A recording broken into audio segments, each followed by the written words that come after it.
With the World Cup and the Olympic Games coming to Brazil in the next few years, that country's going to have a lot of attention. The Brazil Foundation has been set up some 10 years ago and seems to be growing quite dramatically.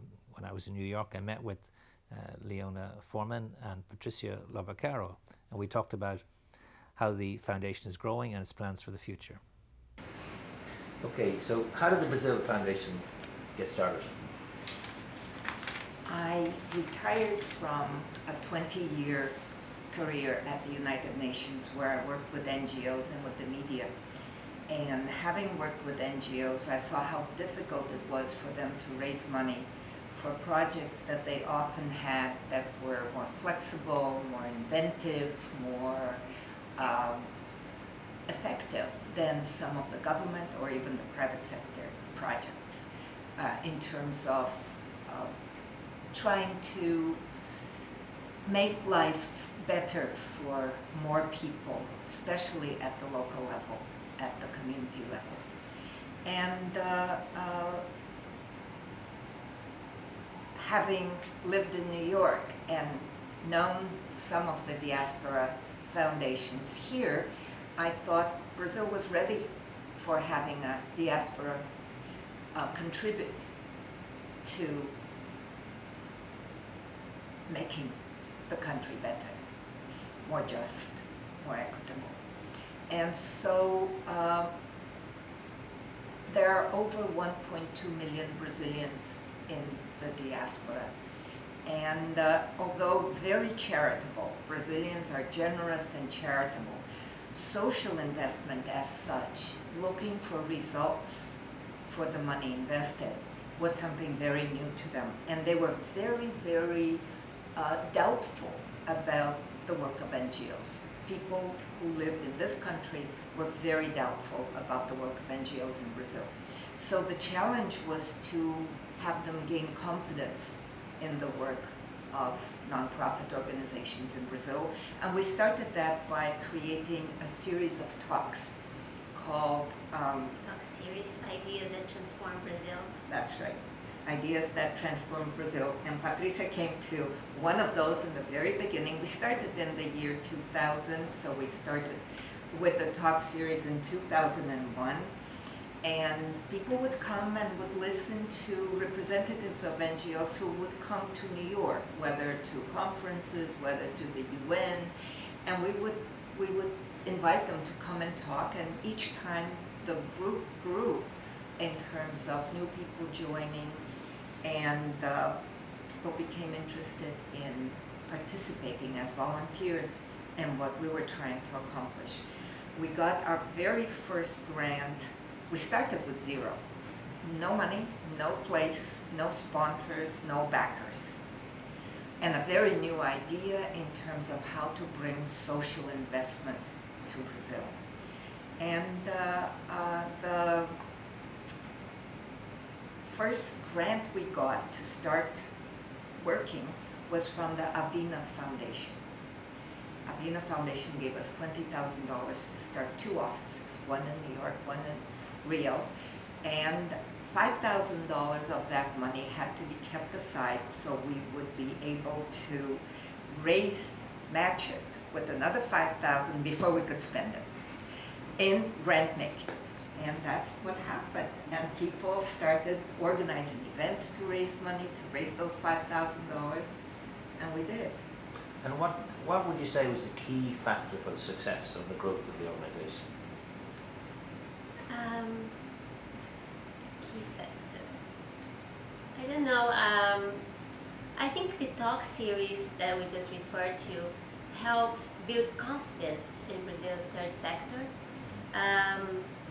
So people, little by little, were comfortable in donating money, and we always try to report to the donors and tell them what the projects were doing with that money. So we always had a newsletter with stories of projects.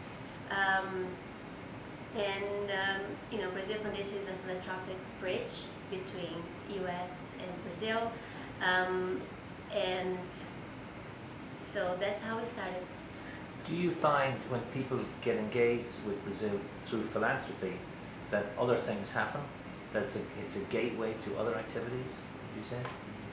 Well, it has been a gateway to many new activities that we did not anticipate. For instance, something called the donor advised gift, which is something we did not anticipate, but people would see us as a trustworthy mechanism that would allow them to support organizations that they knew in Brazil and that we didn't know.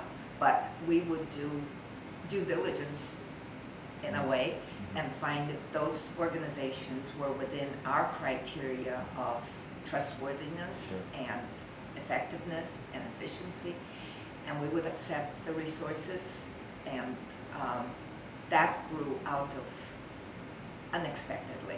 The second thing was that we found that the project leaders in Brazil, we work with small and medium-sized nonprofit organizations spread all over the country, who are often disconnected from the mainstream and from other donors. And we found that what we offered as workshops in terms of giving them a chance to be more effective in their administration of the project, in their management of their organization, in their communications, both internal and to external new partners. Those workshops were almost more valuable to them than the money we gave. The money we gave was very little. We started with $10,000, but at that point, the exchange was good for dollars. Now it's very, very low, so we don't talk about dollars anymore. It's 30,000 reais until last year. And word of mouth. Last year we got 1,112 proposals from every state in Brazil. And Brazil is a big country, as you know. And so people talk about it, people learn about it, and then the experience, even in applying to a grant, gives them a self-assurance so that they then find ways of finding new opportunities to raise money. Excellent. And that has happened a lot. Okay. Finally, where do you think, both of you, where do you think this could go?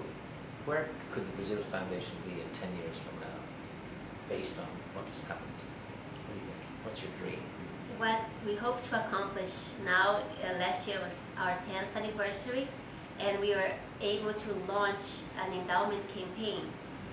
So we hope that in 10 years from now, we will have built an endowment that will allow us to, year over year, have a comfortable base to support this growing number of NGOs that apply every year.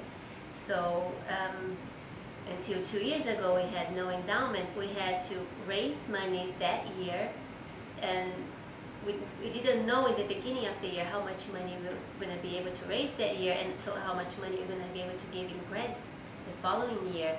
And as she mentioned, the dollar, when we started, the dollar was worth 3.3 reais, so the dollar would go up a long way, and then the dollar lost half of its value, so this was one of the challenges. So if we are able to build an endowment, I think we're going to have a minimal guarantee, our minimum grant making of that year's selection process is going to be guaranteed. We can only build on top of that. And final question. I have a bigger dream.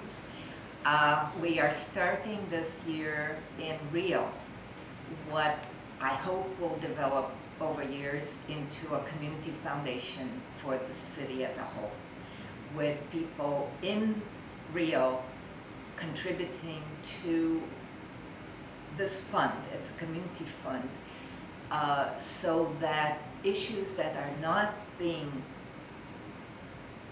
addressed by most of the population, such as, and we are addressing one issue now, which is the youth of Rio, aged 14 to 24, that have no hope to be engaged in the tremendous development and growth of the city now that the city has been made host of the Olympics.